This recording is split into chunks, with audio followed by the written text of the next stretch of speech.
So we always think our libraries are free, and it's a great gift started by an industrialist who made a lot of money. Mr. Carnegie got free libraries all over the nation, but we're having a little struggle in Prescott because it might not be free any longer. Barbe, now we know you through El Gato Azul. You are our wonderful chef. And I'm not cooking today, I know. I know. Arnold's is very distressed. It's yeah, like the whole, trust me, the whole crew, the staff, everyone is elated. And Where's the food? At least bring something if you're not going to cook. So anyways. Doggone it. But anyway, we're glad to have you on because you've really stepped out in front and made a big effort on this library situation. Well, you know, the thing is, let's start with one thing. The library, a good quality library, I think really says a lot about what the community values. And I think having that as an asset is huge to our community. And people move to Prescott and they'll say, we came for outdoor recreation, we came for the city, you know, the atmosphere, and did have a good library. Yeah. And so when that's one of the top 3 items why people move to a community, it really tells you how important that is to people. And about a year ago, there was some talk on city council about possibly charging fees for the library, reducing services, that type of thing. And they did reduce hours a little bit. And then when the conversation became a little more consistent as far as that goes, that there might be a need to really cut services, that's when I had these little puppies printed. And to start with, I had 10,000 printed, okay? And I started the library postcard program. And on the back, it just has some basic little information about the library, how many visits, you know, that type of thing. And then since then, let's see, we started the program, I started sending them out about October, November of last year. And for the last 5 weeks, we've delivered between 700 and 1,000 to City Council every week. That people have filled out why they want a free library. And they're actually writing stories. I mean, look at that. That takes some time. It's not like, oh, here, my name's John. I mean, and the thing is, the library is such an asset, not just to you, myself and you, but also to kids after school. They can go there and do homework. If there's not parents at home, it's a safe haven for them to go. They've got a wonderful children's portion of the program. library. There's a cafe. You can get snacks and things too. So it's really a community center as far as that goes.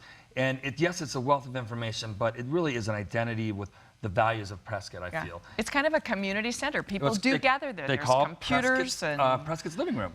Yeah, Prescott's living room, and it was devastating when they cut a day. I think they closed Sundays or something. Oh, yeah, they cut Sundays. We lost how many, like 40,000 people in a year or something? Yeah, exactly. And the funny thing is, when you think about it, if you are working 5 days a week, or you go to school 5 days a week, and so what I found is, even I've gotten cards from kids who are filling them out saying, I can't go to band camp, or I can't do this on Saturday, because I have to go to the library to use the internet. Because it's going to be closed. Because my family doesn't have internet access, or I can't find the information I need to get my homework done. So they're missing out on extracurricular activities because we're now closed on Sundays. Okay, now why in the world? Now we've always had Prescott Public Library since the time it was of inception over 100 years ago. Has been free. Right. Well, that was Carnegie's thing. When he gave a city a library, the deal was, I'll gift this to you, but it has to remain free in perpetuity. You can never charge for this. And then about 8 years ago, maybe I think it was, the Friends of the Library raised over $12 million to renovate the library to create the current library we have. That was then gifted to the city. The city pays for staffing, basic upkeep, maintenance, that type of thing. Everything else as far as extra activities, after school programs, are funded by Friends of the Library. So that money does not come out of taxpayer dollars. Okay. So anything like that, the Friends pay for carpeting, they pay for ebooks, new computers, that type of thing. So a lot of this other people were saying, well, just cut out those extra programs. Well, that's not coming out of taxpayer money anyways. Right, so that doesn't matter. But why is the city all of a sudden not able to pay for our library? Well, that has to do with the unfunded liability caused by the PSPRS. The retirement funding for people. Right, and that goes into the 0.75% sales tax, which is going to be on the ballot in November. And that's why it's imperative that this tax increase be instituted or passed. Because if it's not, what's going to happen is the council is going to present 2 different budgets. Okay, so we're working on 2018 right now. So they're going to present 2 budgets. One if the 0.75% passes, one if it doesn't. The difference between those two budgets is going to be extreme. And we're going to see a Prescott like we've not seen in a long, long time. If you remember back 10, 12 years ago, if you went down Whiskey Row and Gurley Street, a lot of those businesses were boarded up and closed. I mean, when Schultz was closed, there's a lot of things that were going on. We went through a terrible recession. We've come out of that really well. We've had 5 to 6 years of really good, solid growth. Prescott's a vibrant community. Today, it was just mentioned today on MSN as one of the top 13, as a 13th happiest place to live in the country.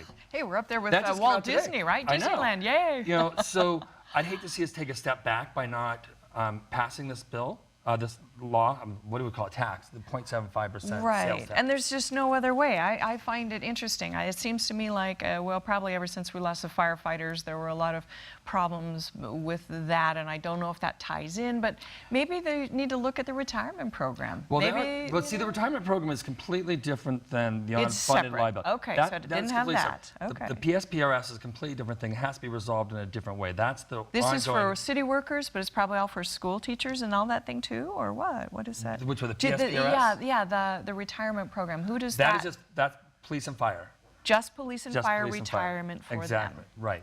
And what we're looking at is supporting the general fund, which supports police and fire, library, parks and rec, and city staff. So of the general fund, 78% of that goes to police and fire, and the other balance is what's left to fund the library and other projects. I see. So it's in a category where those are some of the, you have to cut one of those four things, in other words. Exactly. And the best way to get some information would be tonight at Yes. 5:30. There is a presentation given by Billy Orr and Steve Shiska at the Good Governance meeting. It's 5:30, 1235 East Gurley, right there, by title, right there on the left-hand side as you go into town. They're both very knowledgeable, both city councilmen. They've worked really, really hard on this project as far as the PSPRS addressing that issue. And it's a great way to get some information there. More details. Stand for Prescott is what you're calling it. To get more information on this 0.75% sale, what would that mean to an individual or something? It's 75 cents. It's what? $75 on every, no. I don't know what it is now. It's a don't ask me. I can't think right now. Okay, let's put it, it's nominal. infinitesimal. It's nominal to it's very maintain small. the lifestyle and the amenities that we all enjoy in Prescott. But one more thing. On Saturday, this Saturday, the 25th, 9 to 12 at El Gato Azul, we're having a library card signing party. And we also are going to be doing a book exchange. So bring a book, trade a book. Oh, cool. And we're going to have some snacks and beverages and stuff like that. Okay, so that's this Saturday from 9 to noon. Right. Breakfast brunchish time. Get in there, have a little bite to eat, fill out a card because you're looking at getting 25,000. Oh, I wish. Right? I'll be happy if we get 10,000. We're getting there. But you're doing well. Yeah. All right, go on over there. Wonderful place to be anyway, right there.